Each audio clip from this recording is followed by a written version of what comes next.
In this video, we are going to discuss about the cash transaction approach of quantity theory of money. Coming to the cash transaction approach of quantity theory of money, basically this theory was given by Irving Fisher. And in this theory, he tries to determine the relationship between the quantity theory of money, or the relationship between the quantity of money and the price level of the goods and services that are being offered in the market. So this theory states that with the increase of the quantity of money, there will be the rise of the general price level of the goods and services that are being offered in the market. Irving Fisher believes that with the increase in the quantity of money, or the greater the increase or the greater the quantity of money you will bring in the market, the higher will be the level of the price. And the less the quantity of money will circulate in the market, the less will be the level of price, or less will be the price of the general goods and services.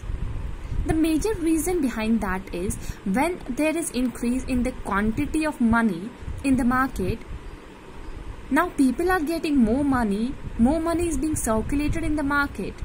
The more money with the people, the more goods and services will they demand in an economy. और जितना ज़्यादा वो goods and services economy में demand करेंगे, उतना ही ज़्यादा जो products हैं उनका प्राइस बढ़ जाएगा. और जितना लोगों के पास, जितनी क्वांटिटी में लोगों के पास पैसा कम है, the less will be the demand of the goods and services in the market, and less will be the price level, or less will be the general price level of all the goods and services that are being offered in the market.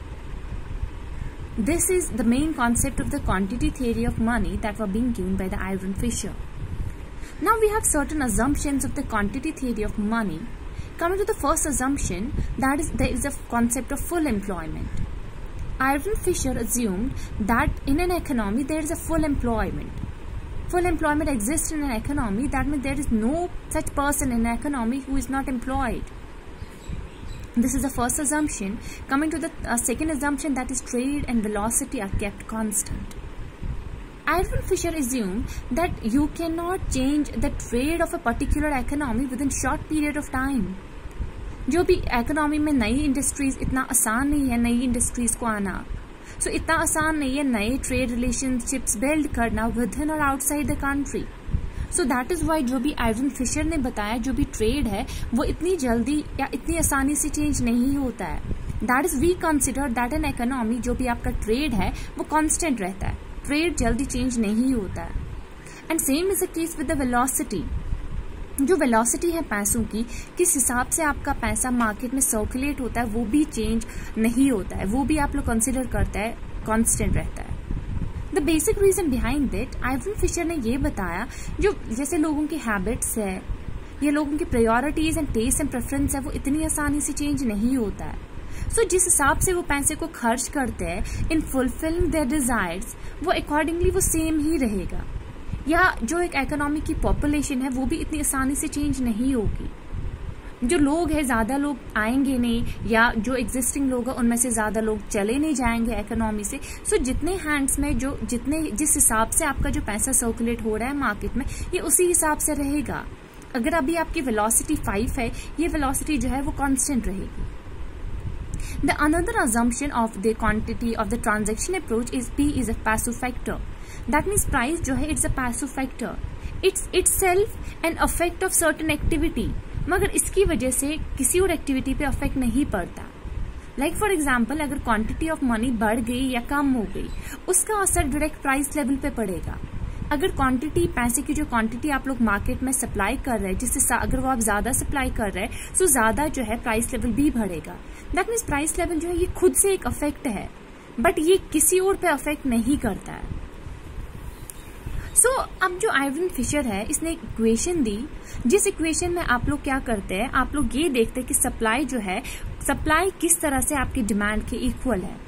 जो Fisher की equation है, that was MV is equal to PT, where M is the quantity of money that is being circulated in the market, V is the velocity of money, that means it's the supply of money. किस हिसाब से पैसा जो है वो market में supply हो रहा है. That is equal to your PT. PT is your demand. P is the price level and T is the total number of transaction, यानी कि किस प्राइस लेवल पे किस हिसाब से लोग प्रोडक्ट्स या गुड्स को डिमांड कर रहे हैं और किस हिसाब से जो है वो ट्रांजैक्शंस हो रही है। सो फिशर ने यही इक्वेशन दी, दैट इज योर एमवी जो है आपका जो सप्लाई ऑफ मनी है that is always equal to your PT. उसके बाद फिशर ने क्या किया, फिशर ने अपनी इस इक्वेशन को और ज्यादा एक्सटेंड कर दिया। फिशर ने ये बताया it's not only the money या it's not only that money that's being circulating in the market, but you have some addition money also जो आपने पहले इक्वेशन में कंसिडर नहीं किया। फिशर ने ये बताया बाकी जो क्रेडिट मनी है वो भी तो वो पैसा है जो मार्केट में ही सप्लाई हो रहा है through the banks. So Fisher ने एक नई इक्वेशन दी, he said that your PT is equal to MV, MV already पता है, plus your M1 and V1। M1 is the credit money, जो क्रेडिट मनी बैंक्स वगैरह से ग्रांट होता है, and V1 is the velocity of the M1, जिस हिसाब से आप लोग क्रेडिट के थ्रू पैसा सप्लाई कर रहे हैं मार्केट में, उसकी वेलोसिटी जो है वो किस तरह की होती है। And when you add MV plus M1 and V1, you get the demand for the money, that is PT. Now we will explain this through this graph, the relationship of the price level or the relationship between the quantity of money and the price level. According to this graph, as we have already told that there is a positive relationship between the price level and between the quantity of money. अगर quantity of money बढ़ेगा, price level भी बढ़ेगा, और अगर quantity of money कम होगा, price level भी कम होगा। That is the main reason जो आपका ग्राफ है ये नीचे से ऊपर जाता है, your graph is upward sloping. According to this graph हमने ये बताया व्हेन आप quantity of money was M0, at that time the price level और the general price level of the goods and services was P0, but when you increase the quantity of money from M0 to M1, it directly affects the price level। आपको जो price level है वो P0 से P1 हो गया। And when you are again increasing the quantity of money in the market, same will be the effect of the price level. The price level will again increase from P1 to P2. और अगर आप price level, अगर आप quantity of money को decrease करेंगे from M3 to M2, accordingly will be और same will be the effect on the price level. आपका price level जो है वो भी कम होगा, प्राइस लेवल P3 से P2 होता है। This is the graph and this is the relationship between the quantity of money and the price level. This was all about the transaction approach.